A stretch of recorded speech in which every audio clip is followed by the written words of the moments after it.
Hello everybody, today we're going to talk about how to make this beautiful bookshelf.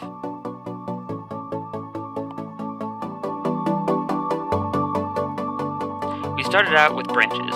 These are constructed of 3/4 inch plywood sheets that have been glued together in 1 sheet, 2 sheet, and 3 sheet configurations, and cut according to our schematic, link in the description below.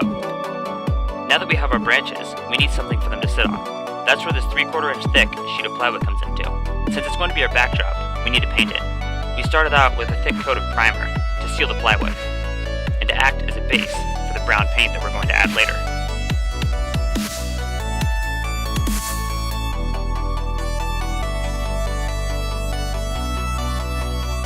After the primer was dried, we added our deep brown coat. We were looking for a stark contrast between the background and the tree. That's why we opted for such a deep shade of brown.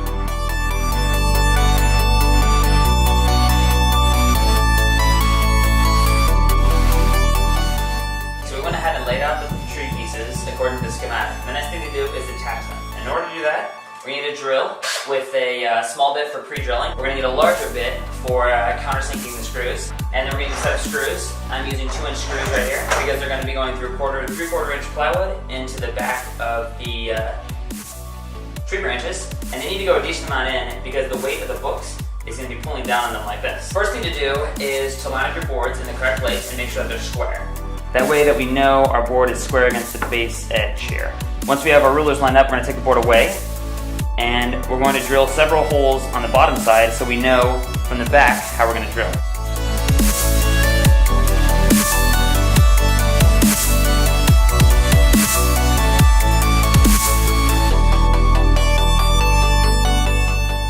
You want to reline up the board so that it's in the correct place.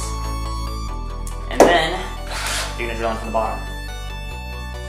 Use a thin bit to pre-drill so you don't crack the plywood. Use a thicker bit to countersink the screws. You're now good to sink your first set of screws. This is where it's important to make sure that your branches are very flush and flat. Otherwise, when you screw them in, they'll tilt and turn.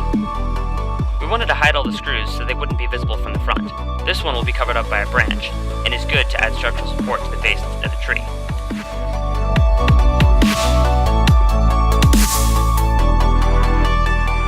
We started by fixing the main trunk to the background first. This is important so that the rest of the branches line up accordingly.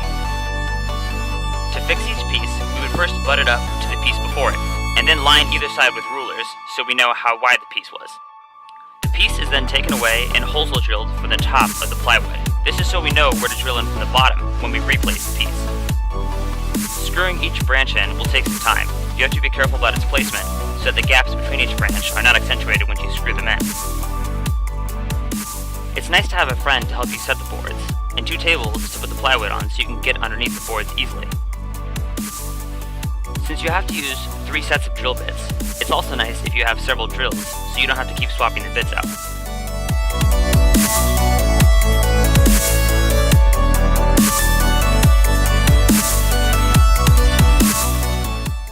Okay, so we built the tree 8 feet tall, thought it would be good enough, but then when we tried to stick it into the room, it was too tall, like smashing at the ceiling.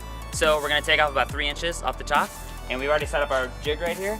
It's gonna guide the skill saw, so we can lop off a full 3 inches and then call it good. So hopefully this works.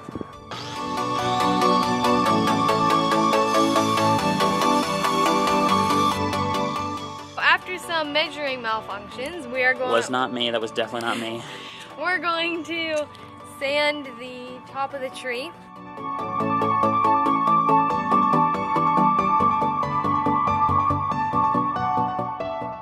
Sand all the surfaces of the tree to make a nice smooth finish and to prep the surface for polyurethane later. Once you're finished sanding, wipe down the entire tree with a damp rag to ensure that no dust is left on it.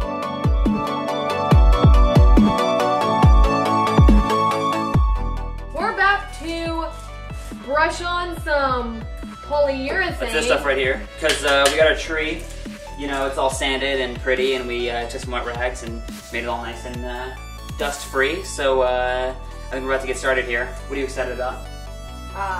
Brushing it on. But it's gonna smell It wasn't. terrible. Yeah, this stuff's pretty bad. Make sure you're in a ventilated area, not like this garage that we're in. If we're dead by the end of this, that's why. So full disclosure, do this outside, please. So let's get started.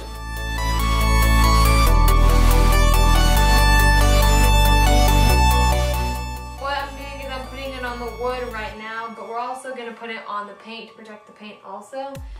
So that's... Yeah, really? Is that your plan? Is that what you just do that?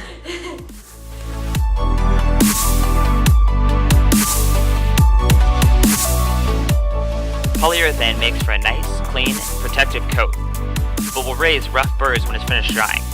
So make sure and go over it with a light piece of sandpaper.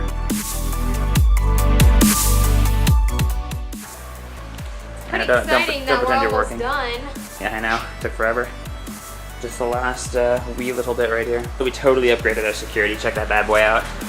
Wiping those toxic fumes out of this place. And you feeling pretty lightheaded right now, huh? Actually it's more like my back. After the polyurethane dried, we started to make the brace on the wall where we were going to place the bookshelf.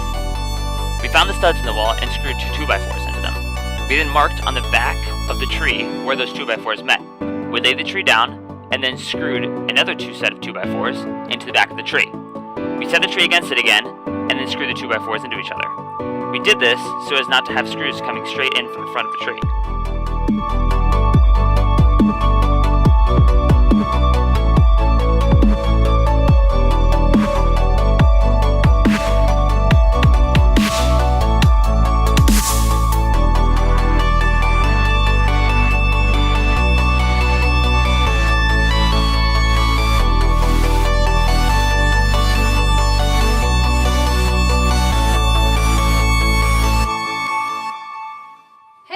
Thanks for watching. The project was great and it was a lot of fun. Yeah, and if you like what we did here today, go ahead and subscribe to our channel. We'll be throwing some more videos your way. And if you have a good idea of something that we should be making, put it in the comment section below and we'll see if we can get to it. Thanks for watching, guys.